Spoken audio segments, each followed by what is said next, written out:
هو الذي يريكم آياته وينزل لكم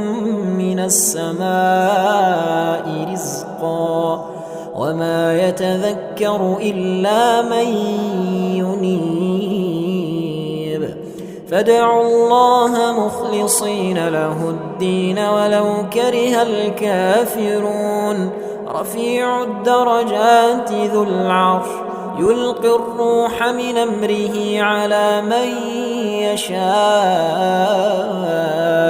من عباده لينذر يوم التلاق يوم هم بارزون